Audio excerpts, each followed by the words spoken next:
first strategy we are going to use is the partial quotient division strategy.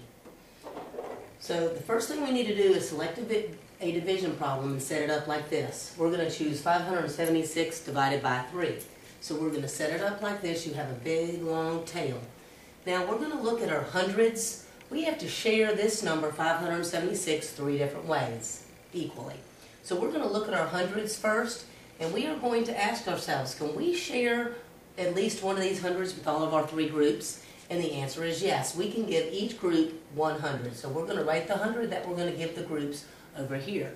Then we have to multiply the 1 times the 3 to tell us that we've used 300 of our 576. So we are now going to subtract that from the 576 to tell us how many we have still left to share. And we have 276. Now we need to look at our tens. We cannot share this 100 with our three groups, so we have to trade those in for tens. So we need to trade these 200s in for 20 tens, because 10 tens make 100. So we now have 27 tens and the number 276. So what we are going to do now is we have to share these tens with our three groups. So we need to ask ourselves, what can I multiply by 3 to get me close to, but not over 27? And the answer to that would be 9. So I could share 9 tens with my three groups. So I'm going to write my 9 tens, which is 90, over here. Now I have to again multiply the 9 times the 3, and that tells me that I used 27 tenths, which would be 270. And now I am going to subtract that, and I am going to get 6 left over. Now I have 6 ones that I still have to share with my three groups. So I ask myself again, what can I multiply by 3 to get 6, or to get 6 or something close to it but not over? And the answer to that would be 2. Because 2 times 3 is 6, so I have used all of my 6 ones. So I subtract that, and I have 0 remainder. Now what I have to do to find out what my answer is, I have to add my partial quotients. So I'm going to add 190 and 2, and that gives me 192. Now, I'm not finished yet, because now I have to check my work. You always want to check your division work. So what I am going to do is I am going to multiply 192 times 3, and that should get me the number I started with, which is 576. So if I multiply this times my 3, I should get 576. So let's try that. So I'm going to do it the standard way, multiply the standard way, 192 times 3. 3 times 2 is 6. 3 times 9 is 27. Put my 7 down, carry my 2. 3 times 1 is 3, plus 2 would be 5, and my answer is correct. Now we're going to try another one. The problem we're going to try this time is 823 divided by 4.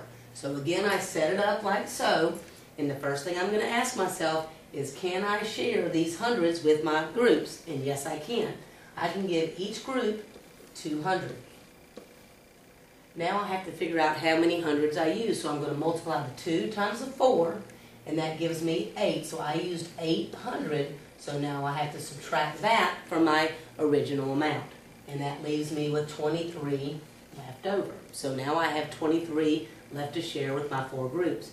Now, I need to trade these tens in for ones, because I cannot share my 2 tens equally with my 4 groups. So I'm going to get 20 ones for these 2 tens, which leaves me with 23 ones. So now I'm going to ask myself, how many ones can I share with each group? The way I'm going to figure that out is ask myself, what can I multiply by 4 to get me close to but not over 23? And that answer would be 5. So I'm going to share 5 ones with each group. Now I need to know how many ones did I use. 5 times 4 is 20. So I used 20 ones. So I have to subtract that to see how many I'm left over with. And I am left over, I have 3 left over. So now that is going to be my remainder, because I cannot share those 3 ones with each of the groups. So now I'm going to add my partial products, my partial quotients, and I'm going to get 205. And I have a remainder 3. Now I have to again check my work. So I have to multiply the 205, what I got as my answer, times 4 plus 3. I have to always remember to add back in my remainder to see if I end up with 823. So I'm going to do 205 times 4. Now I get 4 times 5 is 20, put my 0 down, carry my 2. 4 times 0 is 0, plus the 2 would be 2. 4 times 2 is 8. Now I have to add my 3 back in, and that leaves me with 823, and that is indeed the number that I started with. So I am correct.